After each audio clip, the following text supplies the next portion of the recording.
subscribe to our channel and press the bell icon.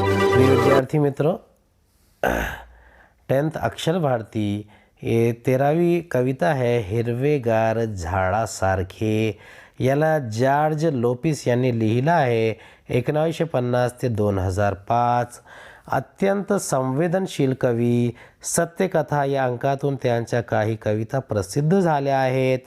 रक्तात भिनलेल्या कविता पूर्ण झाले आहे हे त्यांच्या कविता संग्रह प्रसारित झालेला आहे, प्रसिद्ध झालेला आहे. झाडांची सहनशीलता, दातृत्व, सहकार्यांची वृत्ती, कठीण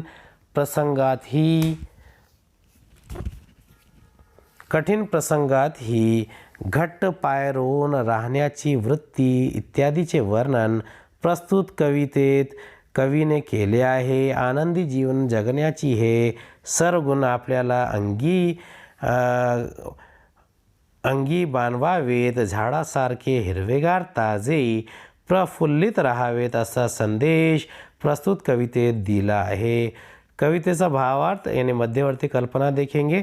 झाडाची सहनशीलता, परोपकार, कृती, वृत्ती, दातृत्व, संकटात उभे राहण्याची ठामपणे याची यथोचित वर्णन या कवितेत केले आहे. माणसाचे जीवन झाडासारखे हिरवेगार व प्रसन्न असावे असा संदेशही दिला आहे. Central theme of the poem. The poem unfolds many good qualities of a tree such as tolerance, generosity, benevolence and ability to sustain in the most adverse circumstances. चलिए शुरुआत करते हैं. इस पोएम को पढ़ते हैं और इसे समझने की कोशिश करेंगे. इस कविता को झाड बसते ध्यानस्थ ऋषीसारखे मौन व्रत. झाड बसते ध्यानस्थ ऋषीसारखे मौन व्रत धारण करून तपश्चर्या करत. पक्षी झाडांचे कोणीच नसतात तरीही झाड त्यांचे असते. झाड बसते ध्यानस्थ. ध्यानस्थ म्हणजे डोळे मिटून एकाग्र चित्त करून बसणे. इन मेडिटेशन और कॉन्टेम्प्लेशन. ऋषी मुनी म्हणजे साधू सेज.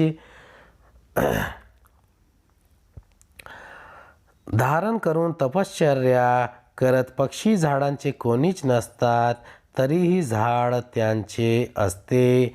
मौनव्रत. मौनव्रत ना बोलण्याचा वसा, वॉव ऑफ सायलेन्स. तपश्चर्या म्हणजे काहीच ठराविक वेळ ध्यानस्थ बसणे, मेडिटेशन, पेनेन्स. धारण करणे. The poet uses many characteristics, features of a tree to explain metaphorically how a life should be lived, just as a sage observes the vow of silence during the period of his penance. Likewise, a tree observes a silent pose of meditation. Birds seek out for shelter in the tree, rest there for a while and fly away. Even though the tree is not a companion of the birds or has any special bond with the birds, it is standing forever to provide them shelter. Even if somebody wounds the tree, brutally it bears that dreadful pain silently. कविवर्य कहते हैं, कविवर्य म्हणतात की जीवन कसे जगावे हे सांगताना झाडाचे उदाहरण दिले आहे. एखादा ऋषीमुनी जसा मौन व्रत घेऊन ध्यानस्थ तपश्चर्या करीत बसतो त्याचप्रमाणे झाडही अबोल होऊन ध्यानस्थ बसते. झाडावर पक्षी विसाव्या येतात, थांबतात, निघून जातात. पक्षी झाडांचे मित्र नसतात.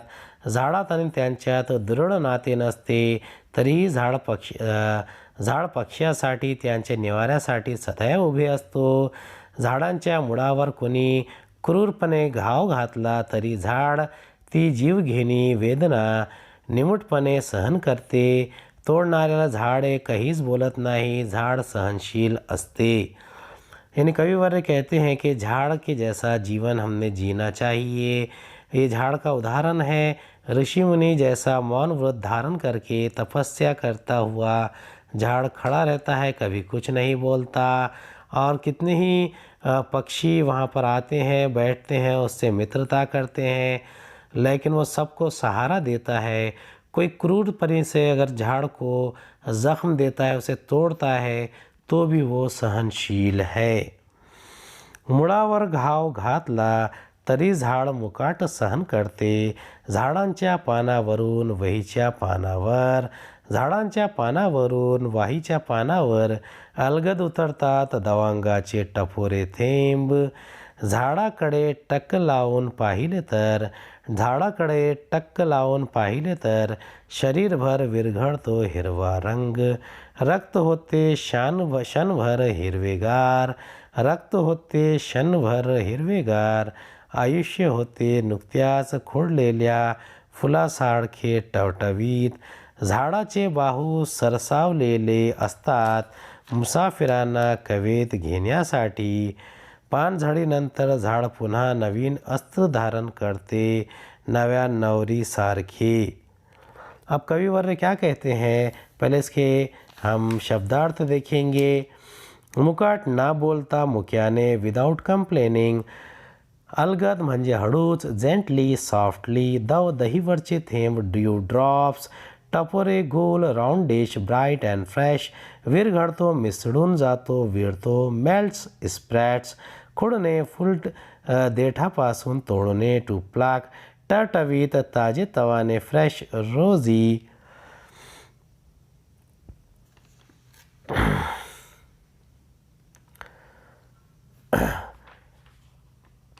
In the early morning, the fresh dewdrops formed on the leaves of the tree gently descended to the pages. अब यहाँ पर कविवर्य क्या कहते हैं, कविवर्य कहते हैं की मुळावर घाव घातला तरी झाड मुकाट सहन करावे. झाडांच्या पाण्यावरून वहीच्या पानावर अलगद उतरतात दवांचे टपोरे थेंब.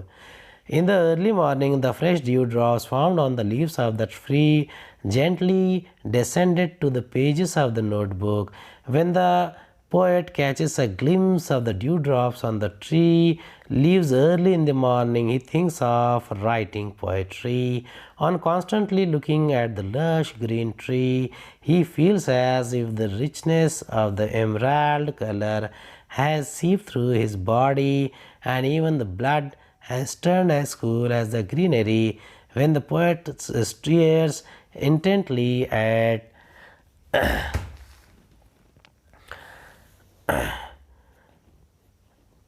the green foliage, he feels as cool as green from inside. He experiences serenity such as miracle tree it is. कविवर्य क्या कहते हैं, कविवर्य कहते हैं पहाटे पहाटे झाडाच्या पानावर असलेल्या दवांचे टपोरे थेंब वहीच्या पानावर अलगद उतरतात. कवी पहाटे झाडावरचे दवांचे थेंब पाहतो आणि त्याला कविता सुचते. झाडाकडे एकटक नजरेने पाहत राहिले की झाडाचा हिरवा रंग शरीरभर वितळतो आणि क्षणभर रक्त हिरवेगार होते. कवी झाडाकडे टक्क लावून पाहतो तेव्हा त्याचे रक्त शांत होते, मन शांती मिळते. अशी झाडांची किमया आहे. खोडलेल्या फुलातून देठाशी पुन्हा अंकुर फुटावा तसे आपले जीवन त्या खोडलेल्या फुलासारखे टवटवीत ताजे होते. नव्याने आयुष्य जगण्याचा उमेद मिळतो. एखाद्या प्रवाशाला पांथस्थाला प्रेमाने मिठीत घेण्यासाठी झाड आपले हात पुढे करते. वन फिरणाऱ्या झाड आश्रय देऊन दिलासा देते.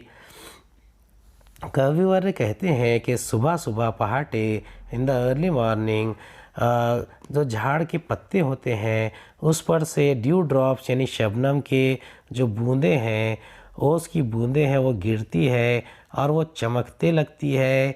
ऐसा लगता है कि जो हरा रंग है वो शरीर भर में पिघल कर घुस गया है, क्षण भर में वो रक्त प्रवाह में शामिल हो गया है. और फूलों की अंकुरों के करीब से हम जीवन को समझ सकते हैं. वो ताज़े फूल हमें एक ज़िंदगी की उम्मीद देते हैं और एक प्रवासी के जैसा प्रेम से हम उसे मिलने आए हैं. ऐसा एहसास देते हैं। नव्या नवरीसारखे झाडाला पालवी फुटविल्यावर फुटते शरीरभर पालवी अन झटकली जाते मरगळ पक्ष्यांच्या मंजूळ नादात झाडांचेही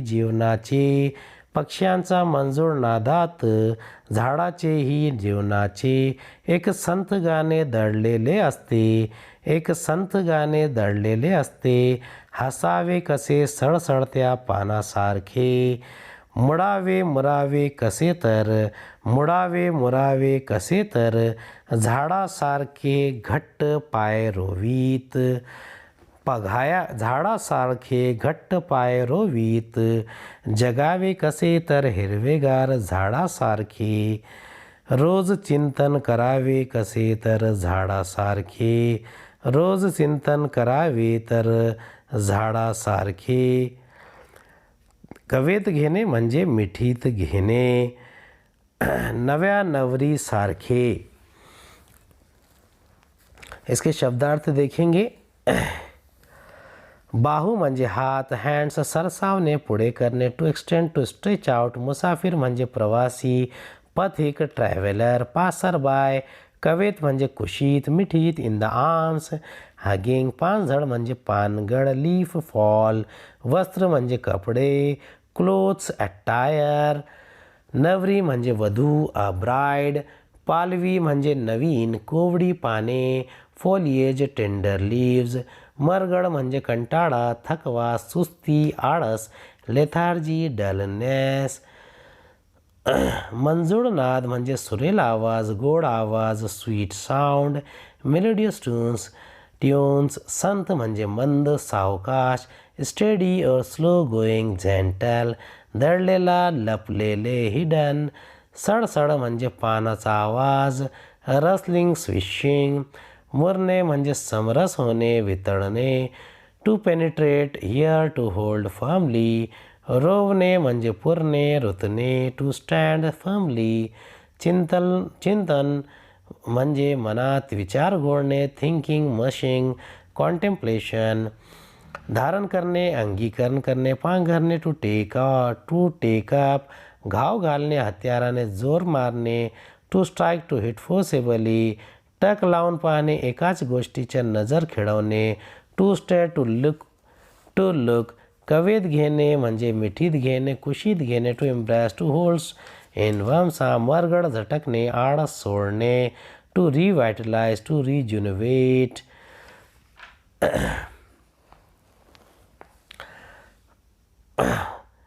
What do you mean by this poem? Navya Navrisarke. Even after a flower is plucked from its stem, a new shoot sprouts from there. In the same way, our life should bloom like a freshly plucked flower. We get stimulation to live a new life. The tree stretches out its arms like branches so that any passerby can rest under it and enjoy the cool shade for a while. The tree brings relief to the exhausted travelers. At the end of the autumn season, after the fall, new shoots emerge on the tree. New tender and pretty foliage grows once again. It seems as if the tree has adorned itself with fresh and beautiful foliage, just like a newly wed bride. Looking at that splendor, we too get induced with enthusiasm and zeal for life. We once again get ready to face life with a new approach. When the birds chirp sweetly in the tree, it harmonizes with the rhythm of the melodious song of life of the tree. The poet says we humans should smile like the rustling leaves. We should stay strong at the time of calamities in our life. We should remain just as fresh as the foliage. कवितेचा भावार्थ काय आहे? कविवर्य काय म्हणतात? पानगडीच्या मोसमानंतर झाडाला पुन्हा पालवी फुटते. जणू झाड नवीन वाघूसारखे नवीन सृजनशील कपडे अंगावर परिधान करते. त्या नुकत्याच पालवी फुटलेल्या झाडाकडे पाहतो की आपल्याला शरीरावर पालवी फुटते असे जाणवते. झाडावर पक्षी सुरेल आवाजात किलबिलातात. जणू त्या झाडात जीवनाचे एक मंद सुरुवातीने गाणे लपलेले असते. कवी म्हणतात की माणसाने झाडाच्या सळसळत्या पानासारखे हसावे. झाडासारखा आपणही मनात सखोल विचार करावा, आपल्या आयुष्यात चिंतन करावे, अंतर्मुख होऊन विवेक करावे. कविवर्य क्या कहते हैं कि वो कहते हैं कि जब बारिश का मौसम होता है तो पानी की बूंदें जैसा छूटती है और नए बीज अंकुर फूटते हैं और एक नई वधू के जैसा, एक नई दुल्हन के जैसा, ब्राइड के जैसा जैसा कपड़े पहनते हैं, परिधान करते हैं, वैसा ही झाड़ भी, एक पेड़ भी जीवन में नई शुरुआत कर रहा है। झाड़ पर, दरख्त पर पक्षी क्या करता है, पेड़ों पर सुरीली आवाज़ में गाता है, जैसे कि झाड़ों में जीवन का कोई संगीत छुपा हुआ है। और कवि कहते हैं कि मानुष ने झाड़ के सड़सड़ते पत्तों की तरह हमेशा अपने पैर ज़मीन से जुड़ा कर रखने चाहिए। अगर झाड़ के जैसा आप सखोल विचार करेंगे तो इंसान का जीवन अंतर्मुख विवेक से भरपूर होगा, आनंदमय होगा और खुशगवार होगा। उम्मीद है आपको हमारा वीडियो पसंद आया होगा। अगले वीडियो में दोबारा मुलाकात होगी।